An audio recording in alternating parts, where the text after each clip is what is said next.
il paraît qu'il y a toute une démarche pour réarmer les FACA.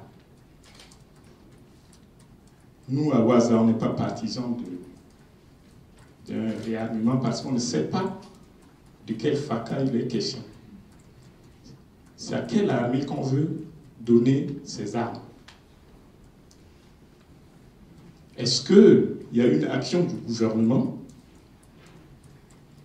pour restructurer l'armée? Parce que manifestement, le problème que nous avons, ce n'est pas le problème d'armes.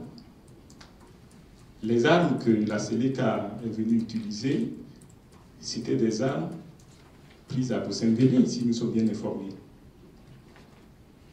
Donc, si on nous dit des FACA, mais quels sont ces FACA? On parle de qui? Est-ce que ces armes, c'est pour donner à une sécurité présidentielle ou une armée nationale? Si oui, quelle est cette armée? Vous avez une armée. La part de salaire de cette armée est très importante dans le budget, mais cette armée ne fait rien. La question maintenant, c'est de savoir dans quel pays au monde ce sont d'autres, c'est des étrangers qui viennent pour faire verser leur sang par rapport à une nation qui, disons, qui a tous les attributs d'une nation, même si nous sommes en crise. Angola a donné, pour finir, a demandé à nous à former 1000 FACA. Est-ce que vous avez déjà envoyé ces 1000 FACA en Angola? Et pourquoi encore retourner au Soudan pour demander l'aide pour former les FACA? Je pense que ma question est ça. Le peuple a demandé le réarmement des FACA. S'il vous plaît, il faut réarmer les FACA parce qu'on en a besoin. Bon, alors, les FACA, s'il vous plaît, je voudrais quand même vraiment dire un dernier mot là-dessus. Je crois qu'il y a beaucoup de choses qui ont été dites. Je crois que madame, c'est surtout des recommandations qu'elle a faites, mais les FACA. Alors, on entend trop ces questions-là. Réarmer les FACA, réarmer les FACA. S'il vous plaît, envoyez-moi les armes et je leur donne. On n'a pas d'armes. Monnaie de camp est où? Fouillez-le, vous allez voir. C'est lui peut-être qui va fuir, maintenant, si vous voulez. Monnaie de camp n'a pas d'armes. On n'a pas d'armes. À l'arrivée des Séléka, l'armée, la gendarmerie, la police s'est volatilisée. Avec les armes de l'État. Armes et munitions. Beaucoup se sont retrouvés dans les anti-Balaka. Ont organisé les anti-Balaka. Beaucoup. Pas tous, mais beaucoup. On estime à peu près un FACA pour 50 anti-Balaka. À peu près. Un FACA s'entoure à peu près de 50 anti-Balaka. À qui il apprend à tirer ou bien toutes des armes leur distribue, etc. À un moment donné, c'était peut-être utile. Mais aujourd'hui, on se connaît dans une situation où on doit passer à autre chose. Les Séléka sont arrivés, ont occupé tous les camps militaires. Les restes des armes qui étaient restées ont disparu. Là où les Séléka se sont retirés, les Sangaris, nous on a demandé, les Sangaris ont dit c'est très dangereux, on ne peut pas les occuper tout de suite. Parce qu'il y a des explosifs, il y a des choses comme ça qu'ils ont abandonnées derrière. Eh bien, les Sangaris sont allés, ont nettoyé ces camps, ont dépollué, voilà le terme qu'ils utilisent, ils ont dépollué les camps. Et nous avons retrouvé des camps militaires, des poudrières nettoyées, balayées. Pas une balle que l'État centrafricain a retrouvée. Pas une balle. Mais en plus, donc nous, on n'a pas d'armes, on n'a pas de poudrière. L'État centrafricain n'a pas de poudrière. Pas un seul fusil. Ça, il faut que je sois honnête avec vous. Pas un seul. Et si vous savez où ça se trouve, les fusils, dites-moi. En tout cas, il n'y en a pas. Ça n'appartient pas à l'État. Les fusils se trouvent dans les fins fonds des quartiers, dans les collines de Baza Bangui, que vous appelez Bazou Bangui, je ne sais pas pourquoi, dans les champs, etc. Mais il y en a partout, sauf entre les mains de l'État. L'État n'a pas d'armes pour réarmer les FACA. Et ça, tout le monde le sait. Et les mêmes généraux de nos armées, qui ont cassé notre armée depuis très longtemps, malmené nos soldats, volé leur PGA et tout, hein, transformé nos soldats en parias, et bien c'est eux qui crient aujourd'hui réarmer les FACA, alors qu'ils savent où se trouvent les armes. Ils savent très bien où se trouvent les armes. Hein? Donc c'est là où ils doivent aller directement dire où se trouvent les armes et ramener ces armes qui sont des armes de l'État, qu'on utilise aujourd'hui contre la population. Donc voilà le problème de ce qui est des armes. Et le pire dans tout cela, moi j'ai été nommé fin février, il y avait déjà des textes. Fin janvier, pardon, la réconciliation me rectifie. Quand on m'a nommé, il y avait un texte, les règles de transition disaient sanctions sur les armes. Aujourd'hui, la RCA ne peut, même si demain on avait de l'argent, on ne peut pas acheter des armes. Parce que le pays est dans un processus de désarmement et pas de réarmement. On ne peut pas redistribuer des armes.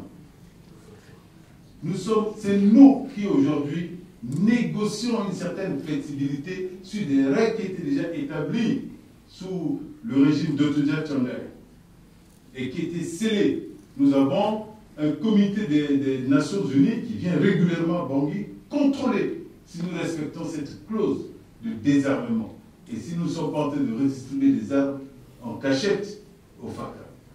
Ce que nous avons fait, c'est, dans ces discussions, c'est quoi? On s'est mis d'accord aujourd'hui sur un certain réarmement des policiers et des gendarmes. Nous avons fait lancer immédiatement, comme nous avons été nommés, un appel pour que les gendarmes, les policiers, les douaniers, tous les paramilitaires et les militaires sortent de leur maquis, qui reviennent s'inscrire. Nous avons aujourd'hui 8000 FACA sur les bras. L'armée ayant été dérégulée totalement, il faut la reconstituer. Et la personne tout à l'heure qui a dit à quel FACA, aujourd'hui, aucun pays au monde ne peut se passer de son armée. Nous avons besoin d'une armée nationale. On ne peut pas rester éternellement. Quel est ce pays qui reste sans armée? Mais maintenant, de quelle armée on parle? Et votre question, effectivement, est juste. J'ai discuté au dîner avec le Premier ministre turc. Et je lui ai demandé justement de nous aider à reconstituer nos forces de défense et de sécurité, surtout l'intégration des différentes composantes de cette armée. Et je lui ai dit, vous savez, nous aussi on a la même fierté que vous les Turcs, parce que vous, ce n'est pas une armée de l'OTAN. On ne vous respecte pas dans le monde parce qu'il y a une armée de l'OTAN qui vous protège. C'est parce que c'est vous, avec votre deuxième armée de l'OTAN, qui protégez l'OTAN. C'est parce que vous avez une armée forte et c'est vous qui protégez l'OTAN. C'est pour ça qu'on vous respecte. Donc nous aussi, il nous faut une armée. Et il a bien compris le message. Nous devons nécessairement reconstruire notre armée. Dès le 5 mars ou 5 février, dès le 5 février, la présidente de la République a lancé un appel pour que les FACA reviennent. On en a eu 6 000 d'abord et maintenant on en a 8 000 qui sont venus se réinscrire. nous avons remis en place le ministère de la Défense, l'état-major refait. La présidente a dit non, nous voulons vraiment donner la fierté à notre armée. Elle a raclé le fond de tout ce qui existait pour que l'état-major, le bâtiment soit réhabilité rapidement. Que le camp Kasaï soit remis en état rapidement. Là, elle a donné l'ordre pour que deux camions soient mis à la disposition des FACA pour que chaque matin, ça les transporte pour les amener au camp Kasaï et les ramener. Hein, pour ne pas qu'ils aient marché à pied jusqu'au camp Kasaï. Donc petit à petit, nous sommes en train de les ramener. Une armée n'est pas une masse de gens. Vous ici, là, vous êtes nombreux. On vous donne des armes, vous allez faire quoi de ça? Vous allez faire des tirailleurs. Hein? Mais oui, ce n'est pas une armée en distribuant des armes. Il faut une armée, c'est une organisation d'abord, une méthode, une chaîne de commandement, des gens qui respectent la hiérarchie, des gens qui savent pourquoi qui sont disciplinés, hein, qui sont là pour respecter les règles de la République et pas des gens qui tirent pour faire peur et qui tirent surtout sur des enfants, des vieilles femmes, etc. Ce n'est pas une armée. C'est une bande de criminels, ça. Hein? Il faut qu'on soit clair là-dessus. Et là, aujourd'hui, nous sommes obligés de réfléchir profondément. Nous menons des négociations avec beaucoup de gens autour de nous. Moi, j'ai été au Soudan. Les Soudanais aussi sont prêts à nous former 1 millier de FACA. Mais surtout, ils nous disent, non, pas seulement 1 millier de FACA. Il vous faut 1250. Parce qu'en plus, il vous faut 250 officiers capables de tenir ces gens. Et chaque FACA doit venir déjà avec son chef. Il arrive, ils sont peut-être 200, ils doivent avoir leurs sous-officiers, leurs officiers déjà avec eux. On forme une unité complète. Et ils savent que respect à la hiérarchie. Et c'est ce qui manque totalement à notre armée aujourd'hui, qui a été transformée en garde présidentielle. Hein, par certains, qui est devenue une armée ethnique qui ne répond plus qu'à une personne, à 2 personnes, etc. C'est devenu des bandes de groupuscules, hein, je ne sais pas de quoi. Donc il faut les refondre en armée, il faut leur redonner une nouvelle vision de ce que c'est que l'armée. Les militaires qui ont été recrutés ces 10 ou 20 dernières années, c'est vraiment des gens qui ont été recrutés uniquement pour protéger des intérêts privés de certains leaders politiques. Donc il faut en refaire maintenant une armée. Et là, nous voulons une armée dont nous tous serons fiers. Quand ils défilent, ils voient des gens, ils protègent les gens, qu'on soit chrétien, musulman, ceci, du nord, du sud. Non, on a notre armée et qu'on puisse être protégé, se sentir protégé par notre armée, qui que nous soyons. Voilà, donc c'est ça qui fait qu'aujourd'hui, on ne peut pas brusquement là, nous lever et puis commencer simplement à distribuer des armes. Ce serait une bombe pour la République.